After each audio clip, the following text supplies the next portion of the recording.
শৌচালয় মেরামত করে আইসিডিএস কেন্দ্র চালানোর অভিযোগ। পুকুরের জলে রান্নার অভিযোগ, উত্তেজিত গ্রামবাসীরা। আইসিডিএস কেন্দ্রে রান্না বন্ধ করে দেয় উত্তেজিত গ্রামবাসীরা। গোঘাটের মাধবপুর গ্রামের ঘটনা। পুকুরের জল তুলে রান্না করা হচ্ছে, এমনই অভিযোগ সামনে আসছে আইসিডিএস কেন্দ্রের বিরুদ্ধে। শৌচালয় মেরামত করে আইসিডিএস কেন্দ্র চালানোর অভিযোগ। শৌচালয় মেরামত করে আইসিডিএস কেন্দ্র চালানো হচ্ছে, এমনই অভিযোগে সরব হচ্ছেন গ্রামবাসীরা।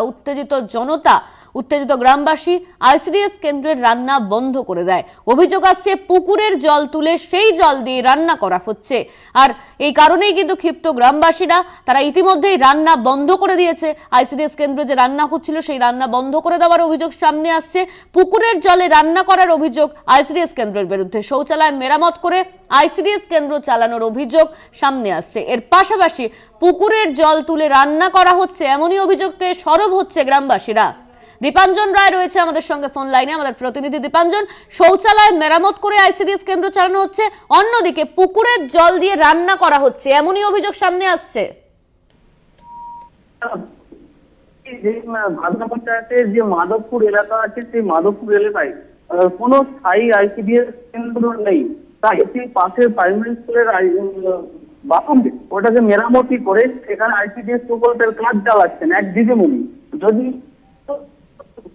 তার কোনো তার উপর দিদিমণি নিজেও অসুস্থ, তাই সঠিকভাবে পরিচালনা করতে পারছেন আইসিডিএস সেন্টার।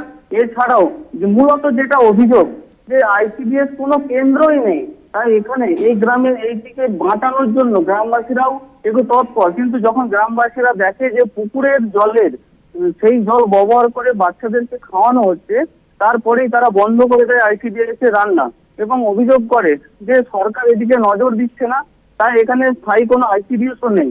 কিন্তু তারা প্রশ্ন তুলছে যে কবে এই আইসিডিএস এর সমস্যা মিটবে। তারা স্থানীয় যে প্রশাসন আছে তাদেরকে জানিয়েছিল, এখন পর্যন্ত কোনো সুরাহা মেলেনি বলে অভিযোগ করেছে। কারণ যে দিদিমণি আছেন আইসিডিএস কেন্দ্রে, তিনিও অসুস্থ, সঠিকভাবে ছেলেদেরকে পড়াশোনা করাতে পারেন না, দেখাশোনাও করতে পারেন না।